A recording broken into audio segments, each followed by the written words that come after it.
Olá, seja bem-vindo a mais uma videoaula de Biologia. O conteúdo desta aula será Mendel e variações, do mapeamento cromossômico à genômica. Essa aula é destinada para o terceiro ano do ensino médio. Em 1902, os pesquisadores Walter Sutton e Theodore Boveri lançaram a teoria cromossômica da herança, em que estabeleceram nítida correlação entre o comportamento dos cromossomos durante a meiose e o comportamento dos fatores mendélicos. Os resultados das observações sugeriram que os tais fatores estavam localizados nos cromossomos que se separavam durante a formação dos gametas. Em 1909, Thomas Morgan, ganhador do Prêmio Nobel de Filosofia em 1935, iniciou o período de ouro da genética. Esse pesquisador da Universidade de Columbia, nos Estados Unidos, abandonou estudos em embriologia e tornou-se geneticista. Diferente de Mendel, que trabalhava com ervilhas, Morgan decidiu então estudar as moscas. É tanto que o seu laboratório ficou conhecido como Sala das Moscas. As drosófilas, essas moscas, são pouco exigentes em relação à alimentação e ao ambiente, podendo ser criadas em frascos de vidros e alimentadas com frutas. Gerações dessas moscas sucedem em apenas 2 semanas, e cada mosca pode originar centenas de descendentes. Existem muitos tipos de mutantes com variações bem contrastantes, o que facilita a observação e a separação das diferentes linhagens. As células somáticas das drosófilas têm 4 pares de cromossomos, sendo que 3 pares de autossomos e 1 par de cromossomos sexuais. Acompanhando gerações de moscas do fenotipo selvagem, Morgan esperava encontrar moscas mutantes. Meses depois apareceu um macho de olhos brancos, em vez de olhos vermelhos, o que é o normal nas moscas selvagens. Morgan cruzou esse mutante com fêmeas de olhos vermelhos, da geração P. Todos os descendentes da geração F1 tinham olhos vermelhos, indicando que o alelo que com os fenotipos era dominante. Quando cruzou os descendentes entre si, Morgan observou que surgiram 3 moscas de olhos vermelhos para uma mosca de olhos brancos, na geração F2.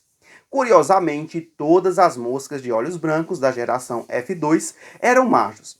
Então, supôs que o alelo que condicionava os olhos brancos estavam localizados no cromossomo X, que ocorre em dose simples nos machos, permitindo a expressão dos alelos recessivos. Vamos lá. O alelo Bzinho que condiciona os olhos brancos está localizado no cromossomo X, presente em dose dupla nas fêmeas, XX, e em dose simples nos machos, XY. Nos machos portadores deste alelo XBzinho, o fenotipo olho branco se expressa mesmo com o alelo em dose simples, uma vez que não há alelo dominante XBzão.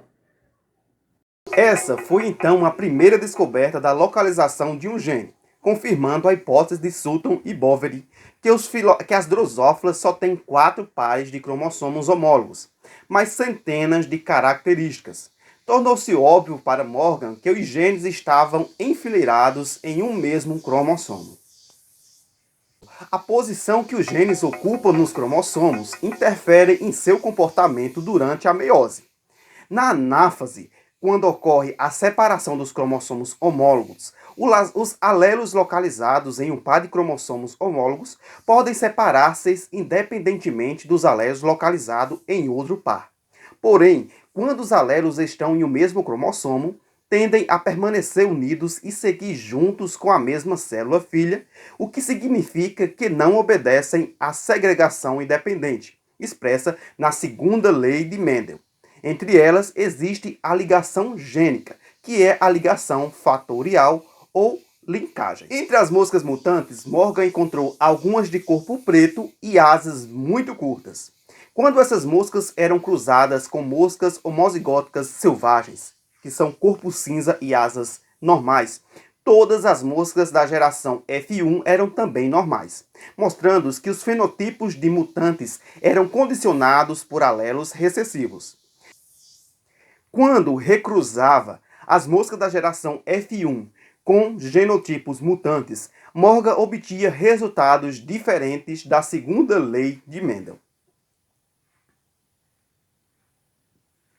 Os genes condicionam a cor do corpo e a forma das asas em um mesmo cromossomo, não apresentando, portanto, segregação independente.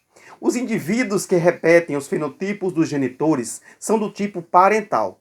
Os que exigem uma combinação de fenotipos de cada um dos genitores são do tipo recombinante. Contudo, se os genes condicionantes desse fenotipo estão ligados ao mesmo cromossomo, como explicar o aparecimento de moscas de corpo preto e asas normais, bem como os de moscas do corpo cinza e asas bem pequenas, vestigiais? A explicação para esse resultado encontra-se na meiose. Nisso, porque os cromossomos homólogos estão pareados e pode ocorrer a permutação, que é a troca de fragmentos entre cromátides homólogas. Entretanto, não ocorre permutação entre determinados genes em todas as células. Vejamos agora o que acontece se ocorrer permutação entre os genes Pzinho e Vzinho em 60% das células produtoras de gametas de uma drosófila.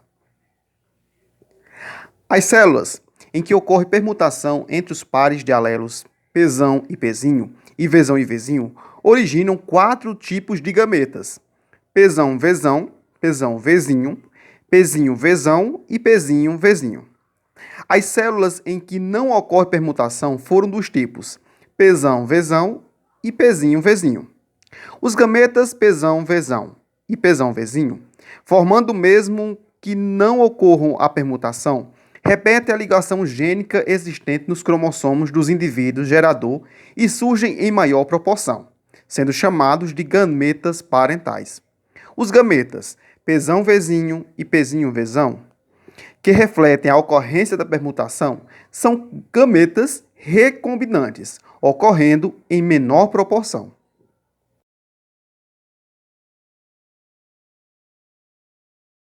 Como não se pode contar todos os gametas, a taxa de recombinação é calculada pela análise da descendência dos cruzamentos, que também permite estabelecer a distribuição dos alelos no par de cromossomos homólogos. Duas moscas podem possuir os mesmos pares de alelos, mas se eles apresentam distribuições distintas no par de cromossomos homólogos, os tipos de gametas produzidos são diferentes. A taxa de recombinação é a proporção de gametas recombinantes em relação ao total de gametas produzidos, que é calculado através dessa expressão.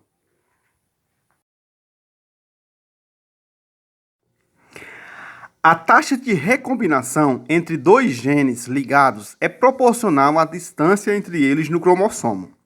Dessa forma, quanto mais afastados estiverem dois genes em um cromossomo, maior será a probabilidade de ocorrer permutação entre eles. E, portanto, maior será a taxa de recombinação. Esse princípio básico permitiu a elaboração dos primeiros mapas cromossômicos. Quando a taxa de recombinação entre dois genes é igual a 1%, a distância relativa entre seus locos gênicos é de uma unidade de recombinação, UR, ou morganídeo. O primeiro cromossomo mapeado foi o cromossomo 2 da drosófila. Nele estão os genes Pzinho, Rzinho e Vzinho, cujas taxas de recombinação são as seguintes.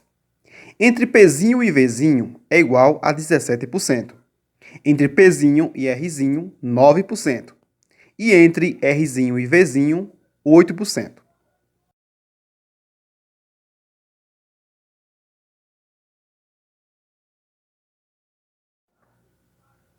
Com esses dados, conclui-se que, com a taxa de recombinação entre Pzinho e Vzinho é de 17%, seus locos estão a uma distância de 17. Com a taxa de recombinação entre Pzinho e Rzinho é de 9%, seus locos estão separados por 9. Há duas possibilidades para posicionar Rzinho a 9 UR de Pzinho, antes ou depois. Se estivesse à esquerda, a distância entre Rzinho e Vzinho seria de 26, porque 9 mais 17 é igual a 26.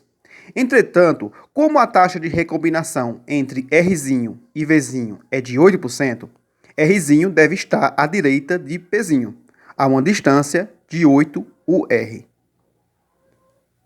Portanto, a sequência dos genes é Pzinho, Rzinho e Vzinho. Após os trabalhos pioneiros de Morgan, geneticistas de todo o mundo passaram a pesquisar a localização de genes nos cromossomos humanos. Em 1986, já eram mais de 1.500 os genes codificados. Em 1987, desencadeou-se o projeto Genoma Humano, em parceria entre o Departamento de Energia dos Estados Unidos e os Institutos Nacionais de Saúde daquele país, cuja meta foi fazer o sequenciamento genético, ou seja, sequenciar todos os cerca de 3 bilhões de pares de nucleotídeos presentes nos cromossomos humanos. Além de cientistas dos Estados Unidos, o núcleo do projeto incluiu também pesquisadores do Canadá, Japão, Alemanha, Itália, França e Inglaterra. Com o PGH, pretendeu-se não apenas mapear todo o genoma, mas também estabelecer e conhecer detalhes do seu funcionamento. Com essas informações, os pesquisadores puderam também entender com mais detalhes os papéis do DNA nos genes, comparar o genoma humano com o de outros seres vivos, investigar as interações entre as sequências de DNA e os genes, seus produtos funcionais, que são as proteínas, geralmente, e suas expressões fenotípicas. Compreender as interações entre o material genético e os fatores ambientais na determinação dos fenotipos, analisar as variações genéticas entre indivíduos e entre grupos populacionais, investigar a origem e a evolução dos seres humanos e de outros organismos, como outros fatores e descobertas a partir do PGH. No campo da saúde, o PGH poderá criar uma nova forma de medicina, a medicina preditiva, que se daria com antecedência informações sobre o estado de saúde das pessoas. Com a descoberta do PGH, será possível conhecer os fatores de predisposição a determinadas doenças. Dependendo dos resultados, os indivíduos poderão se precaver contra algumas delas. Dessa forma, várias pessoas já poderiam iniciar tratamentos antes mesmo de sintomas de doenças. Isso geraria um grande benefício para a saúde no planeta como um todo, mas como também na prevenção de doenças graves que muitas vezes são mortais, justamente por estarem em um estado avançado em que a pessoa se encontra e muitas vezes o tratamento já não faz efeito contra aquela enfermidade.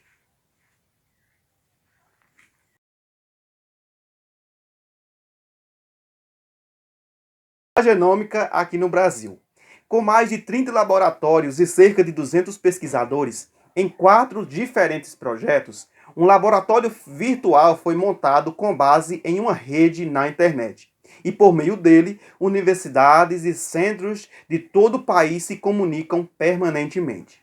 O primeiro projeto de pesquisa genômica aqui no Brasil foi o sequenciamento genético de uma bactéria chamada Xylella fastidiosa, que causa uma doença chamada clorose variegada dos citros, também conhecida como amarelinho.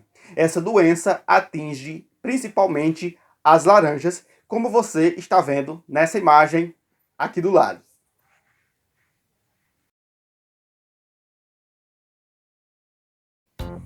Então, pessoal, com isso nós finalizamos a nossa videoaula de biologia de hoje. Espero que vocês tenham compreendido e aprendido os conceitos apresentados nessa videoaula.